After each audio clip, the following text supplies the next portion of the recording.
30ஆம் அதிகாரத்துல சொல்ற 18-19 வசனத்துல, எனக்கு மிகவும் ஆச்சரியமானவைகள் 3 உண்டு, என் புத்திக்கு எட்டாதவைகள் 4 உண்டு. அவையாவன, ஆகாயத்தில் கழுகனுடைய வழியும், கல்மலையின் மேல் பாம்பினுடைய வழியும், நடுக்கடலில் கப்பலினுடைய வழியும், ஒரு கன்னிகையை நாடின மனுஷனுடைய வழியுமே அப்படின்னு சொல்லிட்டு சொல்றாரு. அடுத்து பிரசங்கியில சொல்லும்போது சொல்றாரு, ஆவியின் வழி இன்னதென்றும் கர்ப்பவதியின் வயிற்றில் எலும்புகள் உருவாகும் விதம் இன்னதென்றும் நீ அறியாதது போல எல்லாவற்றையும் செய்கிற தேவனுடைய செயலின் வழியையும் நாம் அறியோம் அப்படின்னு சொல்லிட்டு சாலமோன் தானே சொல்றாரு. ஆமா, தேவன் செய்கின்ற செயலின் வழிகள் நமக்கு அறிய முடியாத உயரமா இருக்குது. பாம்பனுடைய வழி கண்மலையில இருந்தா நமக்கு தெரியாது. கண்மலையில ஊறி போச்சோம்னா மலையின் மேல போடுற பாம்பனுடைய வழி நம்மளால கண்டுபிடிக்க முடியாது. ஆகாயத்துல கடுகு பறக்கிற வழி எங்க பறந்து எங்க போகுதுன்னு தெரியாது. அதே மாதிரி இந்த ஆண்டவர் பயன்படுத்தக்கூடிய பொருட்கள், ஆண்டவர் பயன்படுத்தக்கூடிய பேச முடியாத உயிரினங்கள், இந்த மாதிரி சில காரியங்கள் வேதத்துல பயங்கர ஆச்சரியமா எழுதப்பட்டிருக்குது.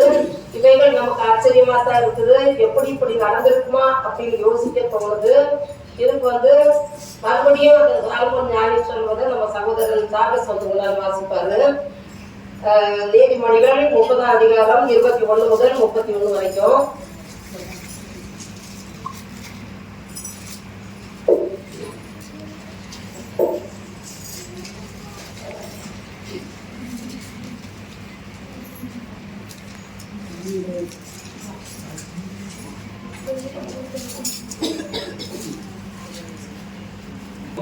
நீதிமொழிகள் 30ஆம் அதிகாரம் 28. 3 நிமித்தம் பூமி சஞ்சலப்படுகிறது, 4ஐயும் அது நான்கு. அரசாளுகிற அடிமை நிமித்தமும் போஜனத்தால் திருப்தியான மூடன் நிமித்தமும் பகைக்கப்படத்தக்கவளாயிருந்தும் புருஷனுக்கு வாழ்க்கைப்பட்ட ஸ்திரியான நிமித்தம் நான் நாச்சியாருக்கு பதிலாக இல்லாலாகும் அடிமை பெண்ணின் நிமித்தமே. பூமியில் சிறிவைகளாக மகா ஞான உதவிகள் 4 உண்டு. அவையாவன, அற்பமான ஜெந்துவாயிருந்தும் கோடை காலத்திலே தங்கள் ஆகாரத்தை சம்பாதிக்கிற எறும்பும், சத்துவமற்ற ஜெந்துவாயிருந்தும் தங்கள் வீட்டை கண்மலையின் மேல் தோண்டி வைக்கும் புலி குசல்களும், ராஜா இல்லாதிருந்தும் பவுஞ்சாய் புறப்படுகிற வெட்டுக்கிளிகளும், தன் கைகளினால் மலையை பின்னி அரசர் அனுமதிகள் இருக்கிற சிறந்தை பூஜையுமே. வினோதமாய் அடித்து வைத்து நடக்கிறவைகள் 3 உண்டு. வினோத நடைமுள்ளவைகள் 4 உண்டு. அவையாவன, மிருகங்களில் சௌரியமானதும் ஒன்றுக்கும் பின்னடையாததும் ஆகிய சிங்கமும், போர் குதிரையும், வெள்ளாட்டு கடாவும், ஒருவரும் இருக்கக்கூடாத ராஜாவுமே. நம்ம வாசிக்கும் போது அற்பமா காணப்படுகிற எல்லாத்தையும் ஞானி ஆச்சரியமா பார்க்கிறாரு. இதெல்லாம் தேவனுடைய பார்வையில எப்படி இருந்துச்சு? இந்த மாதிரி அற்பமா காணப்பட்டது. ஒரு சிலந்தி பூச்சி நம்ம சீக்கிரம் அடிச்சறிகிறோம். அது அரண்மனையில கூட கூடு கட்டி வாழ்ந்துட்டு இருக்குது. அரண்மனையிலேயும் வாழ முடியாதனால. சிங்கம் பயங்கர பலசாலி. அது விரோதமா அடி வச்சு நடக்குது. குதிரை பின்னடையவே மாட்டாது. அதையும் பயன்படுத்துறாரு. அதே நேரத்துல ஒண்ணுக்கும் உதவாதுன்னு சொல்லக்கூடியதையும் கண்மலையில போய் மண்ணுக்குள்ள குழி தோண்டி வாழ்ந்துட்டு இருக்கிற குடிமிசலை கூட அனுபவத்தை விட்டு வைக்கிறது இல்லை. அந்த மாதிரி பொருட்களையும் கர்த்தர் எப்படி பயன்படுத்தினார், அவருடைய கருத்தினால பயன்படுத்தப்பட்ட அந்த பொருட்களுக்கு என்ன ஞானம் இருந்தது அப்படிங்கறத நம்ம இப்போ நம்ம மக்கள் நமக்கு சொல்ல போறாங்க. நம்ம கவனிக்கலாம். நான் தான் நோவாவின் பிள்ளை. நான் தான் முதலாக வீரர்களை காப்பாற்றுவதற்காக உருவாக்கப்பட்டேன். என்னை உருவாக்குனவர் யாருன்னா நோவா தாத்தா தான். அப்பவே படிச்சவர் சொல்லியிருக்கிறாரு, இந்த கடினமான தொழில்நுட்பத்தை, கப்பல் கட்டும் தொழில்நுட்பத்தை எப்படி செய்யறதுன்னு படிச்சவர் சொல்லி தந்திருக்கிறாரு.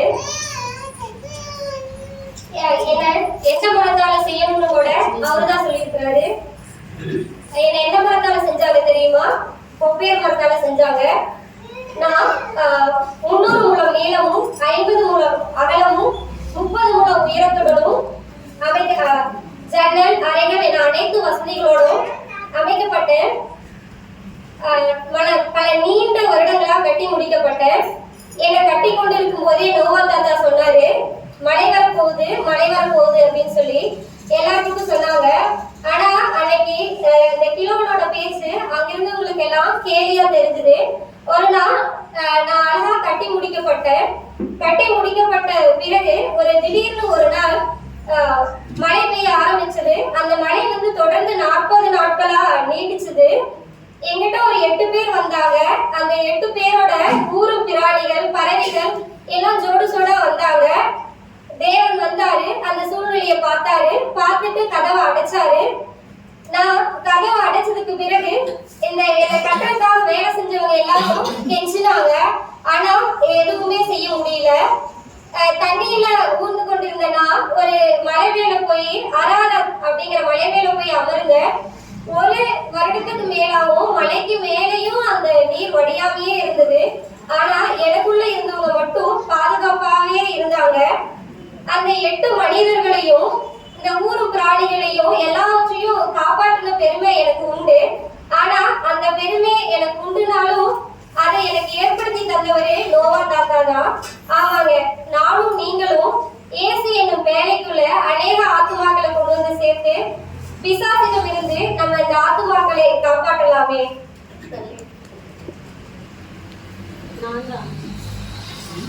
முதல் சரித்திர ஆசிரியராகிய மோசேயின் கையில் இருந்தவன். ஆடுகளை மேய்க்கும் போது அவருக்கு பயன்பட்டவர் நான் யார் தெரியுமா? மோசேயின் கைகூலி.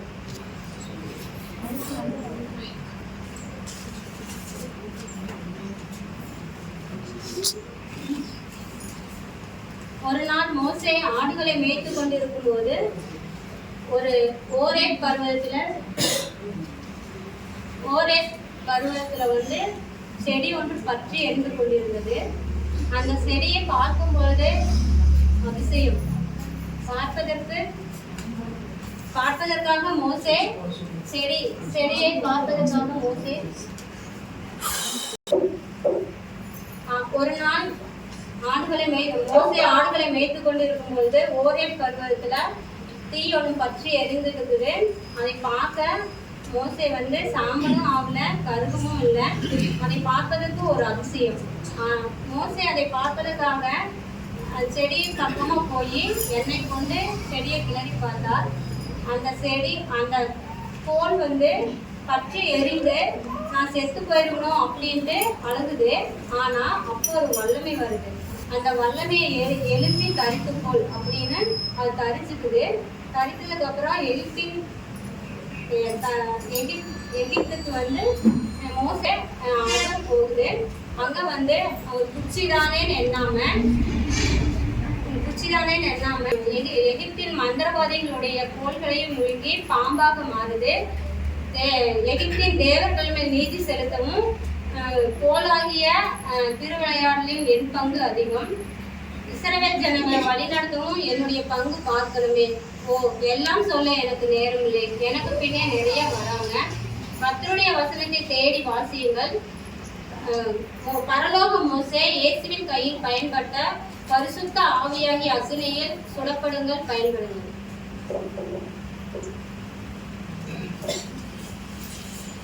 எல்லாருக்கும் நான் யாருன்னு தெரியுமா? நான் தான் பிலேயாமின் கழுதை. இஸ்ரவேலை சபித்தால் பொன் பொருள் புகழ் ஆஸ்தி கிடைக்குன்னு சொல்லி விரைந்தோடின பிலேயாம். நான் ஒண்ணு என்னை பத்தி சொல்லாம இருக்கேன். அவருடைய வாகனமே நான் தான். அவர் எங்க போனாலும் பழுதில்லாத நல்ல வண்டியே நான் தான். என் மேலேயே ஒரு பெரிய தீர்க்கதரிசி ஏறி வந்திருக்காங்கன்னா நான் என்ன லேசான ஆளா?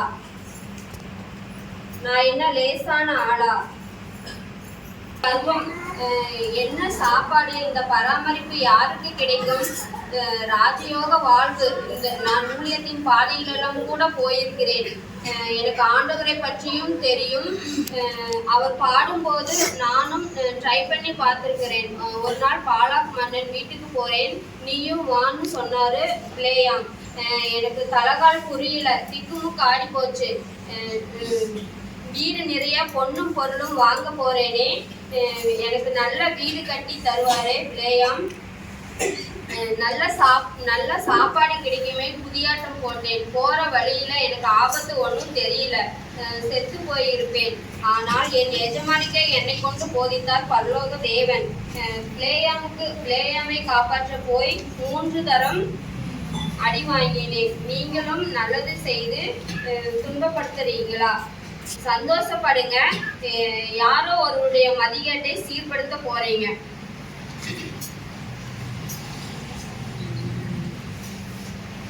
இப்போ பார்த்தா அவங்க வந்து ஃபர்ஸ்ட் பேசுனவங்க வந்து வேலைங்கிறாங்க, ரெண்டாவது பேசுனவங்க வந்து கோல் நான் மோசையின் கோல் அப்படிங்கிறாங்க, மூணாவது வந்து நான் கழுத அப்படிங்கிறாங்க. இப்போ நாலாவது நான் யாருன்னு சொன்னால் பராக்கிரமசாலி. பராக்கிரமசாலி வந்து கிதியோன் வந்து பராக்கிரமசாலியாக இருந்தான். இப்போ அந்த பராக்கிரமசாலி வந்து எதற்கு பயன்படுது அப்படின்னு பார்த்தா கிதியோன் கையில் இல்லை பராக்கிரமசாலியே என அழைக்கப்பட்ட கையில் இருந்த போர் ஆயுதங்கள் பற்றி தான் இப்போ நம்ம தெரிஞ்சு போகிறோம். அதில் வந்து பானை, தீவெட்டி, எக்காலம் மூன்றும் இருக்கிறது. அந்த மூன்றுலையும் வந்து என்னடா ஒருத்தர் மட்டும் நிற்கிறாங்க, எல்லாருமே வந்து என்ன பேசுது அப்படின்னு நீங்கள் யோசிக்கலாம். ஆனால் அதில் வந்து என்னென்னா எக்காலம், பானை, தீவெட்டி நாங்கள் தான் என்ன அப்படின்னு சொல்லி நீங்கள்லாம் கேட்கல. எக்காலம்னா என கேட்க தோணுமே, வல்லவன் கையில் புல்லும் ஆயுதம் அப்படிங்கிற மாதிரி இருக்குது அப்படின்னு சொல்லி நீங்க எல்லாம் யோசிக்க தோணலாம். ஆமாங்க, தோலை போட்டு பனி பெய்தால் பனி பெய்யாவிட்டால் என அடையாளம் போட்ட கிதியோன் வந்து அடையாளம் போட்ட கிதியோன் கையில் தான் இருக்குது. யுத்தத்திற்கு வந்து நம்ம போகும்போது கிதியோன் கையில் வந்து எல்லாரையும் வந்து நம்ம என்ன செய்யறோம் அப்படின்னா தண்ணீருக்குள்ள இறக்கி விட்டு எல்லாரையும் தேர்வு செய்தாங்க. அந்த சமயத்துல தான் வந்து கிதியோனின் பட்டயம், கர்த்தருடைய பட்டயம் கிதியோனின் பட்டயம் என முழங்க செய்தாங்க. கிதியோன் கையில் வந்துதான் அந்த எதிரிகளை தங்களுக்குள் வெட்டுண்டு மடிய செய்தாங்க. அப்ப பாணியாகிய நீ உனக்குள்ள வந்து என்ன செய்யும், மடிய செய்த பாணியாகிய நீ உனக்குள் கர்த்தருடைய வேதம் அப்படிங்கிறது விளக்கு. கர்த்தருடைய வேதம்னா இந்த இடத்துல விளக்கு அப்படிங்கிறத பற்றி நம்ம தெரிஞ்சுக்கலாம். தீவெட்டி கர்த்தரை உயர்த்தும் எக்கால சத்தம் அப்படிங்கிறது. எக்கால சத்தம் இருக்கா அப்படின்னு பார்த்தா எக்கால சத்தம் இருக்கு, அது போதும். பாணியை உடைத்து எக்காலம் ஊதும்போது பயலும் திகிலும் உண்டாகும். வீட்டை நினைக்கிறவன் வேண்டாம், உனக்குள் இருக்கிற இயேசு போதும், நீதான் அந்த பாணி.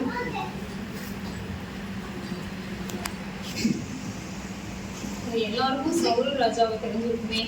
ஆமாங்க, சவுல் ராஜாவுக்கு பயந்து நாட்டை விட்டு வீட்டை விட்டு ஒரு தெல்லுக்குச்சியை போல பயந்து ஓடி போன தாவீது தாங்க. ஆமாங்க, அவர் அலைஞ்சு அங்கு இங்கு அலைஞ்சு தேவனோடு கூட ஐக்கியப்பட்டிருக்க எனக்கு ஒரு பெரிய பங்கு இருக்கு. இன்னும் தெரியலையா உங்களுக்கு? நான் தாங்க மலையிலிருந்து அடிச்சு ஆத்துல அடிச்சு அங்கு இங்குமா உருண்டு மொழுமொழுன்னு கிடந்தேனே. ஆமாங்க, நான் தாங்க கோலாங்கல்லு. ஒரு சிறுவன் வந்தான், தாவீது. என்னை பார்த்தான், கிடைச்சிருச்சு என்று என்னை எடுத்து பையில போட்டுக்கிட்டான். எனக்கு கிடைச்சிருச்சே, நான் வந்து கோலியாத்தை கொல்ல போறேனே, எங்க ராஜாவுக்கு வெற்றி கிடைக்க போகுதேன்னு தாவீது பாடிக்கிட்டு ஆடிக்கிட்டு நடந்தான். சின்ன பையங்க அவரு. நான் போய் கோலியாத்தை கொல்ல போறேனா. நாங்க 5 பேரை எடுத்து தன் பையில போட்டுக்கிட்டு போனாரு. ஆனா என்னை ஒருத்தன் மட்டும்தாங்க தாவீது தெரிஞ்சுக்கிட்டு கவன்ல வச்சாரு, சுத்தினாரு, விட்டாரு. ஒரே அடி, கோலியாத்தை மடிஞ்சான். நான் பாருங்க, என்னை ஒருத்தனை மட்டும்தான் அவர் தெரிஞ்சுக்கிட்டாரு. அதே மாதிரி தாங்க நம்மளையும் நான் எங்கேயோ என்னுடைய வாழ்க்கை எங்கேயோ இருக்குதுன்னு சொல்லிட்டு ஒரு ஆக்கு ஓரமா நான் கிடந்தேன். என்னை தாவீது தேடி வந்து என்னை மட்டும் தெரிஞ்சுக்கிட்டாரு. அதே மாதிரி ஆண்டவர் நம்மளை தேடி வந்து நம்மளை மட்டும் தெரிஞ்சுக்கிட்டாரு. நீங்களும் நினைக்கலாம் என்ன வாழ்க்கைன்னு. ஆனா நம்ம ஆண்டவர் நம்மளை தேடி வந்து நம்ம மட்டும் பயன்படுத்தும் போது நம்ம அவருக்கு பயன்பட்டமா நம்மளை கொண்டு பெரிய காரியங்களை செய்வார்.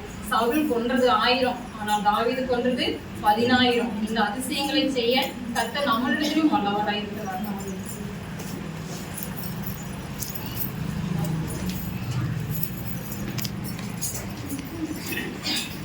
நாங்கள் யார் தெரியுமா? இஸ்ரேல் மக்களை 20 ஆண்டுகளாக கொடுமைப்படுத்தி வந்த ஜனங்களை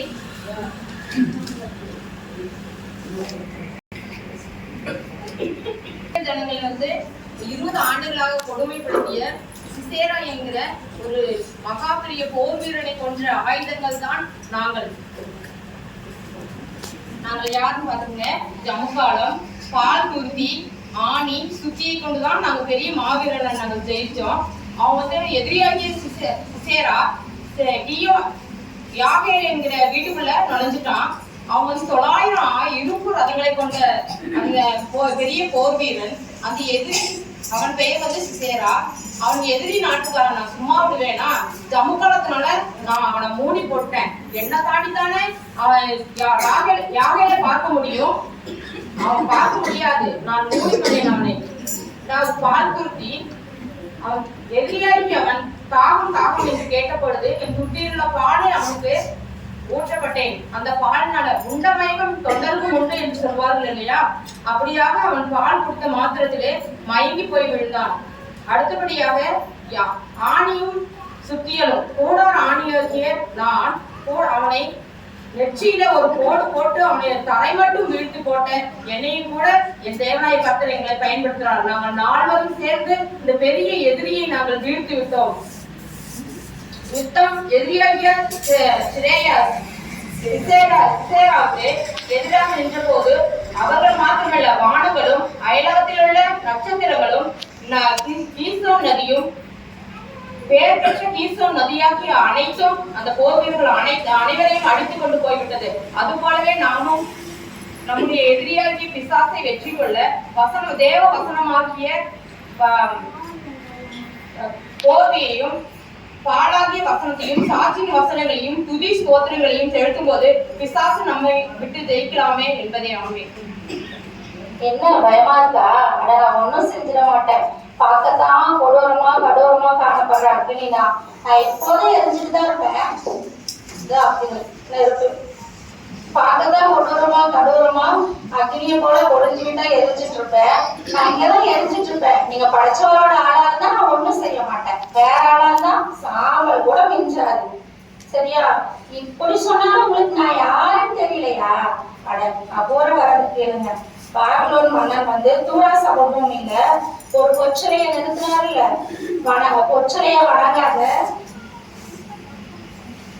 பொச்சலைய வணங்காத சாத்ராக் மேஷாக் ஆபத்நேக எரிக்கிறதுக்கு வளர்த்தினாரே அக்னி, அந்த அக்னி தான் நானு. இந்த எங்கிருந்தோ நேபுகாத்நேச்சரோட ஊழியக்காரங்க எல்லாரும் வந்தாங்க. நம்ம நாட்டுல வந்து அவங்க அதிகாரம் செலுத்துறதா. எங்க வயிற்றுச்சல் எல்லாம் அவங்களை சும்மா விடுமா? எங்க வயிற்றுச்சல் எல்லாம் 7 மடங்கு அக்னி ஜுவலையா எரிய போகுது. விறகு நிறைய போட்டு கொளுத்துங்க. இந்த சாத்ராக் மேஷாக் ஆபத்நேகோ நீங்கள் எல்லாருக்கும் 3 பேர்த்தையும் கொண்டு போய் அக்னியில கட்டி போடணும். பாபிலோனின் பலசாலிகள் எல்லாம் தண்டனையை நிறைவேற்றதுக்கு அவங்களை வர சொல்லுங்க. எல்லாரும் பாபிலோனின் பலசாலிகள் எல்லாரும் வந்தாங்க. சாத்ராக் மேஷாக் ஆபத்நேகோ 3 பேர்த்தையும் தூக்கி எரியிற அக்னி ஜுவலையில போட்டாங்க. ஆனா போட்ட அவங்களே கடவடத்து துடிதுடிச்சு கறி போனாங்களே. ஆனா அக்னிக்குள்ள உலாவிட்டு இருந்த சாத்ராக் மேஷாக் ஆபத்நேகோ ஒரு சேதமும் ஏற்படல. 4வதா ஒருத்தர் வந்தாரு. அக்னிக்குள்ள சந்தோஷமா மனமகிழ்ச்சியா உலாவிட்டு இருந்தாரு. அவரை பார்த்தாவே தேவதூதரோட சாயல் போல இருந்துச்சு. அவங்களுக்குள்ள இருந்துச்சு ஒரு ஜீவ வாசனை. அப்புறம் என்ன, ஜீவனுள்ள தேவனுடைய தாசர்களே வெளியே வாங்கன்னு கூப்பிட்டாங்க. அதை பார்த்த ராஜாவும் அங்க இருந்த எல்லாரும் நடுநடுங்கிட்டு சொன்னாங்களே, சாத்ராக் மேஷாக் ஆபத்நேகோட தேவன் தான் உண்மையான தேவன். அக்னிக்குள்ள இருந்து உலாவியவங்களை காப்பாத்துறாரு. நெருப்பாய் இருக்கிற நானே தேவனோட பிள்ளைகளை காப்பாற்றிருப்பேனா? நீங்க நெருப்பாய் இருக்கிற நானே அந்த தேவனுடைய பிள்ளைகளை காப்பாற்றிருக்கிறேன். அப்போ தேவத்திட்ட நிறைவேறதுக்கு நம்மளை ஒப்புப்படுத்த மாத்திரம்தான் சாத்ராக் மேஷாக் ஆபத்நேகோ போல நம்ம பயந்துக்காம 7 மடங்கு நெருப்பானாலும் எந்த பிரச்சனையானாலும் தேவத்திட்டத்துக்கு நம்ம ஒப்புப்படுத்தும் போது அவருடைய சித்தத்தையும் தீர்மானத்தையும் நிறைவேற்ற பிள்ளைகளா இருக்கும். தேவன் தாமே இந்த வார்த்தையை சொல்லியிருக்காரு.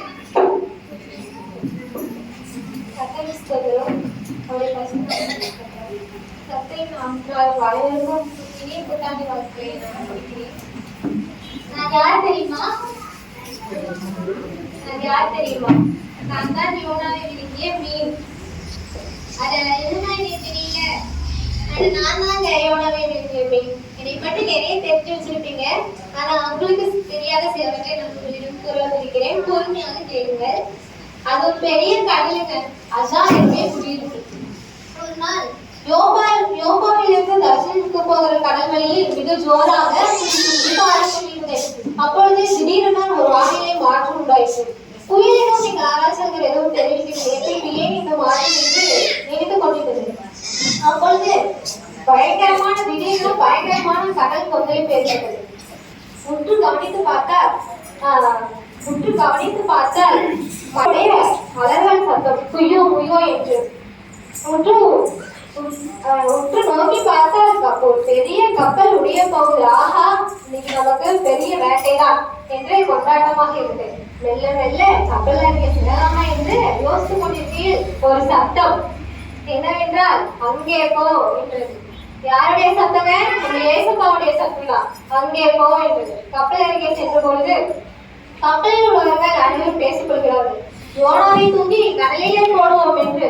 ஆஹா ஓஹோ, இன்னைக்கு நமக்கு கெடா வந்துதாடா அப்படி என்று யோசித்து தற்போது யோனாவை தூக்கி கடலிலே போட்டார்கள். திடீரென ஒரு வார்த்தை, ஒரு குரல் ஏற்பட்டது. அது யாருடைய குரல்ங்க? நம்ம ஏசுபாவுடைய குரல் தாங்க. முழுகி போல் அப்படின்னு. விழுங்குவதா? விழுங்குவதா? சாப்பிடுவதா? நீ உனக்கு சாப்பாடாக யோனா வரவில்லை. சரி எஜமானே, இப்போது என்ன செய்ய? நினைவேவுக்கு ஓடு. என்ன என்னது? யோபாவுக்கு போகிற கப்பலில் வந்தவனை நினைவேவுக்கு கொண்டு செல்வதா? சொன்னதை மட்டும் செய் என்று ஒரு குரல் எச்சரித்தது. சரிங்க எஜமானே. வயிற்றில் கூப்பாடும் போடும் யோனாவை சுமந்து கொண்டு 3 நாள் ஓடிக்கொண்டே இருந்தேன். 4ஆம் நாள் நினைவேவுக்கு சென்று கரையிலே தங்கிவிட்டேன். ஆனா இப்பதாங்க தெரியுது, கடவுளுடைய வார்த்தைக்கு கீழ்ப்படியாத ஆசாமிதான் இந்த யோனா என்று. நீனாகி நானே இந்த ஆண்டவருடைய வார்த்தைக்கு கீழ்ப்படிந்து நடந்தேன். ஆனால் மனிதராகி நீங்களும் ஆண்டவருடைய வார்த்தைக்கு கீழ்ப்படிந்து நடங்க. அப்படி கீழ்ப்படிந்து நடக்காத ஆசாமிகளை கூட்டிக் கொண்டு எஜமான் சொல்லும் இடத்துக்கு கொண்டு போய் சேருங்க. உங்களுக்கு புண்ணியமாக போகும். நன்றி.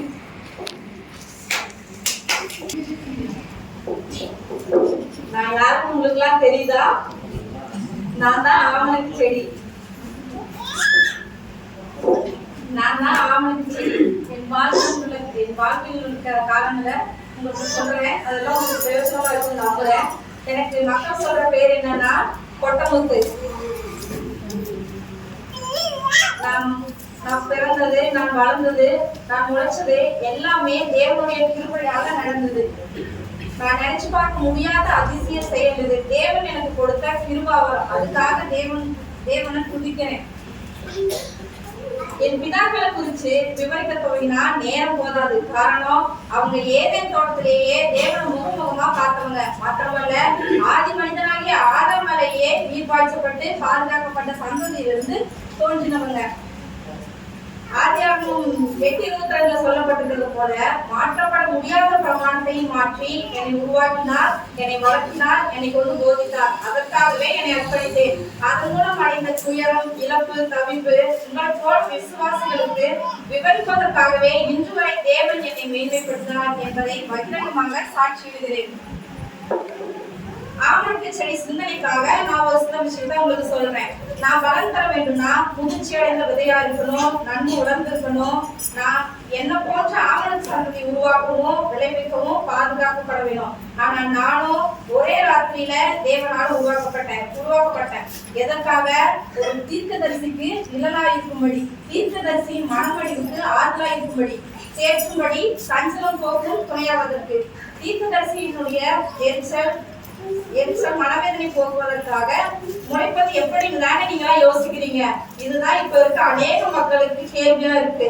ஆனா நம்முடைய தேவனால ஒரே ராத்திரியில மேனிய மாற்றவும் முடியும், வியாதியை குணமாக்கவும் முடியும், மகிமையை பயன்படுத்தவும் முடியும். என்ன போல உங்களோட அர்ப்பணிப்பு என்ன? யோசிக்க விசுவாசிகளே. ஒருவேளை என்ன போல ஒரு ஊழியத்துக்காக கர்த்தர் உங்களை அழைப்பாரானால் அழைப்பை பெற்றோம் என்கின்ற உறுதியினால் அர்ப்பணிப்பீங்களா? ஆமணக்கு செடியாகிய நான் உங்களுக்கு கூறும் மாற்றக்கூடாத ஆலோசனை என்னன்னா, தேவன் என் மேல் ஒரு பூச்சியை கட்டளித்தார். பூச்சி என்னை அறுத்து போட்டது. நான் காய்ந்து போய் நின்றேன். நல்லா கவனிங்க, நான் காய்ந்து போய் நின்னேன். ஆனா ஒருபோதும் சாய்ந்து போய் நிக்கல. மறுபடியும் சொல்றேன், நான் காய்ச்சி போய் நின்னேன். ஆனா ஒருபோதும் சாய்ந்து போய் நிக்கல. அவிசுவாசம் பக்க சாயில, அத்தனை வேதனையிலும் வாய சப்புற சலிப்பு பக்க சாயில, விக்கிரகம் பக்க சாயில, இப்படி ஒரு சில சீரம் விசுவாசிகளே உங்களுக்கு நேரிட்டால் அதே நிலைமையில சாயாம இருப்பீங்களா? சும்மா தலையை மட்டும் ஆட்டாதீங்க, நல்லா சிந்தனை செய்யுங்க. அவனுக்கு சரியாக நான் சொல்றேன், எத்தனை பூச்சி அடிச்சாலும், எத்தனை போராட்டம், நிந்தை, வறுமை, இழப்புகள் ஏற்பட்டாலும் என்னை போல அவன் சித்தத்துக்கு, அவனை பிரியத்துக்கு, அவனை விருப்பத்துக்கு ஒப்பு கொடுக்கிற பிள்ளையாக அல்லது அர்ப்பணிக்கிற ஊழியராக இருப்பீங்களா? மேடை இல்லாத, பிரசுரம் இல்லாத, கனப்படப்படாத ஊழியர் மேன்மை இயேசுவுக்கே என்ற ஒரே எண்ணத்தோடு அர்ப்பணிப்பை நிறைவேற்றுங்கள். தேவன் தமது கரத்தால் உயர்த்துவார் என்ற என்னுடைய ஆலோசனையும் சிறிய பகுதியை கூறி முடிக்கிறேன்.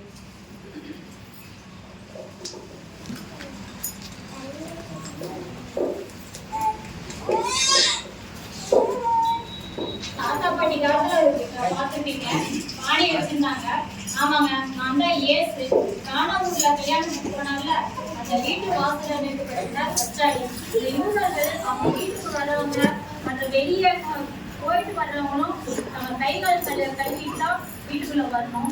அப்படி வர்றவங்களுக்காக முன்னாடி வீட்டுக்கு முன்னாடியே அந்த வாசல்ல இந்த கச்சாடிகள்ல தண்ணியில இறக்கி வச்சிருக்காங்க. எங்க வெயில், தண்ணி, மழை, பனி, காற்று எல்லா காலத்துக்கும் எங்க இருக்கிற மனசு மாறும். வரவங்க எல்லாம் ரொம்ப சந்தோஷமா இருக்காங்க. நாங்க மட்டும் 6 பேர் கல்யாண வீட்டு வாசல்ல எடுத்துக்கிட்டோம். வந்த அனைவரும் கைகள் கழுவினார், விரும்பி சாப்பிட்டாங்க, திராட்சரசம் குடிச்சாங்க. எங்களுக்கு ஏது அந்த பாக்கியம்? கடைசியில பார்த்தா தண்ணியும் தீர்ந்து போச்சு. வெயில் எரிக்குது, தவிச்சு நின்று அழுதோம். எங்களுக்கும் ஒரு விடிவு காலம் வந்தது. திராட்சரசம் தீர்ந்துச்சான். ஜாடியில தண்ணியை நிரப்ப இயேசு என்று ஒருத்தர் சொன்னாராம். திராட்சம் தண்ணிக்கு என்னப்பா சொந்தம்? தண்ணியை கூட கலந்து கொடுக்கலாம் என பேசிக்கொண்டே ஊழியர்கள் வந்தனர். தண்ணீரை நிரப்பினார். எங்களுக்கு ஒரே ருசி. வெயில் இதமா குளிர்ந்த நீர். பந்தியில திராட்சரசம் பரிமாறினாங்க. வந்தாங்க, எங்க கிட்ட இருந்த தண்ணியை கொண்டு போய் பந்தியிலே பரிமாறினாங்க. ஆமா, ரோக என கழித்தார்கள். எங்களுக்கு தடைகள் புரியல. சண்டை போட்டுட்டு போவாங்கன்னு பார்த்தா எங்க கிட்ட இருந்த தண்ணீர் ருசியில விரும்பத்தக்க திராட்சரசமானது. ஆச்சரியம் எப்படி இந்த அற்புதம் நடந்தது? அதுதாங்க, கல்யாணத்துக்கு இயேசு வந்தாருல்ல, கைகால் கழுவினாருல்ல, அப்ப நாங்க 6 பேரும் குமரிட்டு அழுதுட்டு இருந்தத இயேசு பார்த்தாரு. எங்களை கவனிச்சாரு. தண்ணியை நிரப்ப சொன்னாரு. முன்பு பந்தியில பரிமாற சொன்னாரு. இந்த வார்த்தைகள் தான் ருசியாக மாறிச்சு, சந்தோஷம் படுத்துச்சு, ஆச்சரியப்பட வச்சுச்சு. மொத்தத்தைய வார்த்தைக்கு கீழ்படிஞ்சு நம்ம காரியம் இருந்தா கூட தேவன் ஆயிலையும் பயன்படுத்துற எல்லாவற்றையும் நிரப்ப வர தேவனாலே எல்லாம் கூடும்.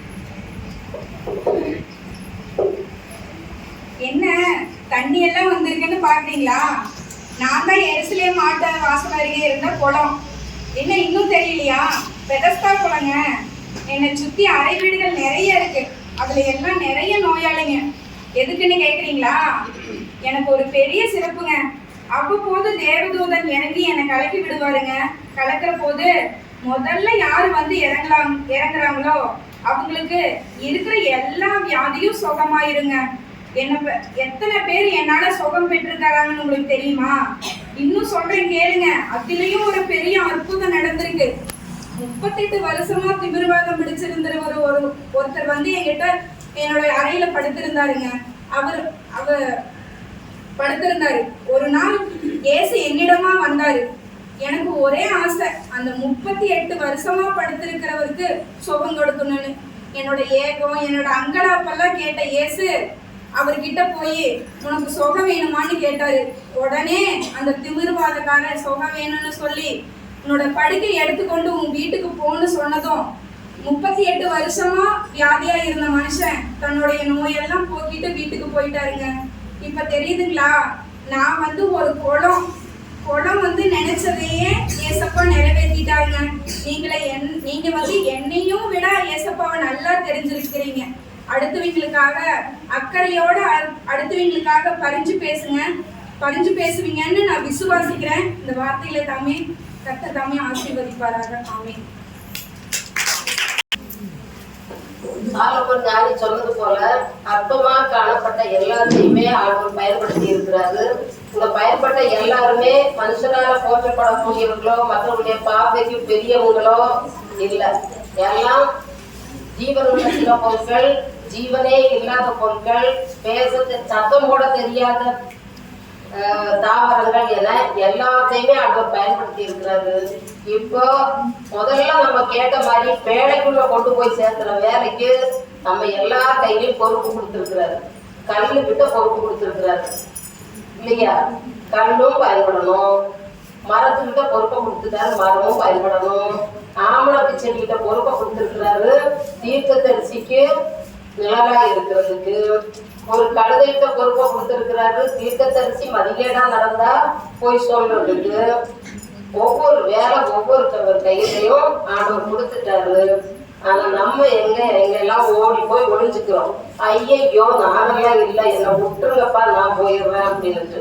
அப்படியே பயன்படுறதுக்குன்னு போனாலும் பயன்படுற விதமா பயன்பட்டு எங்கேயோ போய் எங்கேயோ நின்று அந்த ஆண்டவரெல்லாம் நீங்க நான் தாங்க உங்களுக்காக ஜெபம் பண்ணுது, நான் தாங்க பெருசுன்னு சொல்லி நம்ம பேரைய சொல்லிட்டு நம்மளே பெருசாயிட்டு வந்துடுறோம். இங்க நம்ம பயன்பட்ட எந்த பொருளுமே அது நான் பெருசுன்னு பேசவே இல்லை. எல்லாம் எந்த வேலையை கொடுத்தாங்க அந்த வேலையை ஆத்துக்குள்ள கிடக்க சொன்னா ஆத்துக்குள்ள கிடக்குறேன், பைக்குள்ள கிடக்க சொன்னா பைக்குள்ள கிடக்குறேன். போய் ராட்சதனுடைய நெற்றியில ஊடுருவி போனா அங்க போய் ஊடுருவி போறேன். ஒரு ஆணியா இருந்தா கூட போய் சிசராவுடைய நெற்றியில பதிஞ்சு போ அப்படின்னா நான் பதிஞ்சு போறேன். எங்களுக்கெல்லாம் இந்த உரிமை இருக்கும்போது, இந்த அறிவு இருக்கும்போது, இயேசுக்குள்ள இருக்கக்கூடிய அறிவு ஞானம் என்பவைகளாகிய பொக்கிஷங்களை பெற்றுக்கொண்டு நாம் எவ்வளவாய் கர்த்தருக்காக பயன்பட வேண்டும் என்று சிந்திப்போம். இந்த வருஷத்தில் பயன்படும் பாத்திரங்களாக தேவனுடைய ஆலயத்தில் நிறுத்தப்பட்டு கர்த்தருக்கு பரிசுத்தம் எழுதப்பட்ட நல்ல பாண்டங்களாக நாம் அனைவரும் பயன்பட ஆண்டவர் நமக்கு உதவி செய்வாராக. இந்த